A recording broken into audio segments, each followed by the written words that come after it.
Assalamualaikum warahmatullahi wabarakatuh. Salam sejahtera untuk kita semua. Anakku sekalian, pada kesempatan kali ini Bapak akan menjelaskan tentang senyawa hidrokarbon, senyawa organik yang Bapak khususkan kepada senyawa hidrokarbon. Dari namanya, senyawa hidrokarbon ini sudah bisa kalian ketahui bahwa senyawa yang tersusun dari hidrogen dan karbon, hidro dan karbon. Nah, untuk senyawa organik sendiri, banyak teori yang berkembang di kalangan ilmuwan. Senyawa organik pertama kali dikatakan sebagai senyawa kimia yang berasal dari benda hidup. Namun, seiring berjalannya waktu dan pengetahuan bahwa para ilmuwan menemukan senyawa organik tidak hanya di benda hidup, tapi juga di benda mati. Oleh karena itu, ada perkembangan teori yang lain bahwa senyawa organik didefinisikan sebagai kimia senyawa karbon. Karena seluruh unsur senyawa organik mengandung unsur karbon. Nah, termasuk juga yang saat ini berkembang adalah virus corona. Virus corona itu mengandung protein, di mana protein adalah senyawa makromolekul yang penyusunnya juga tersusun dari senyawa hidrokarbon.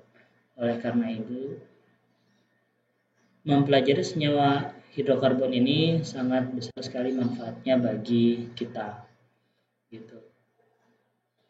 Nah, kemudian perbedaan senyawa organik dengan anorganik. Yang pertama, terhadap stabilitas pemanasan. Senyawa organik dia kurang stabil, sedangkan senyawa anorganik dia stabil. Nah, kenapa kurang stabil? Ya kita juga tahu bahwa kita dianjurkan untuk berjemur di bawah sinar matahari yang fungsinya tidak lain adalah untuk mematikan virus corona tersebut. Nah, sinar matahari yang datang ke kita itu tidak terlalu panas, namun tidak terlalu panas, tapi juga bisa mematikan virus corona yang ada di luar tubuh kita. Kenapa? Karena tadi sifat dari senyawa organik adalah kurang stabil. Dengan pemanasan yang sedikit, kita sudah bisa mematikan virus itu. Kemudian titik cair dan titik didih. Titik cair atau titik leleh dan titik didih. Untuk senyawa organik umumnya relatif rendah, sedangkan anorganik umumnya sangat tinggi, namun ada beberapa juga yang relatif rendah. Tuh, contohnya apa? Contohnya senyawa adalah gula gitu ya. Jadi untuk melelehkan atau membuat gula menjadi cair, kita tidak membutuhkan pemanasan yang sangat tinggi. Cukup dengan dipanaskan dengan api lilin, itu sudah bisa membuat gula menjadi meleleh. Sedangkan untuk senyawa organik contohnya adalah garam. Ya, ini dengan pemanasan yang besar belum tentu kita bisa melarutkan garam atau menjadi garam itu menjadi cair. Contohnya apa? Ketika kita makan nasi goreng, ada beberapa bagian dari nasi goreng itu yang masih terasa asin. Kita mengetahui bahwa rasa asin itu disebabkan oleh garam yang tidak diaduk dengan sempurna dalam nasi goreng itu, ya.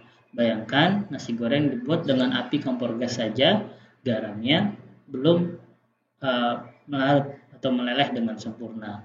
Nah, dari kedua fenomena ini kita bisa menyimpulkan bahwa senyawa organik itu umumnya relatif rendah, sedangkan anorganik umumnya relatif tinggi. Kemudian untuk kelarutannya, senyawa organik larut dalam pelarut nonpolar, sedangkan anorganik itu larut dalam pelarut polar. Perbedaan kereaktifan, senyawa organik bereaksi sangat lambat kecuali pada pembakaran, sedangkan anorganik bereaksi sangat cepat. Strukturnya, senyawa organik umumnya terdiri dari rantai karbon yang berdekatan kovalen. Kita juga sudah belajar ikatan kovalen di kelas 10 semester 1. Kemudian senyawa anorganik umumnya terdiri dari ikatan ion atom, ya, dan bukan rantai karbon. Kita juga sudah belajar ikatan ion di kelas 10 semester 1. Atom karbon. Atom karbon memiliki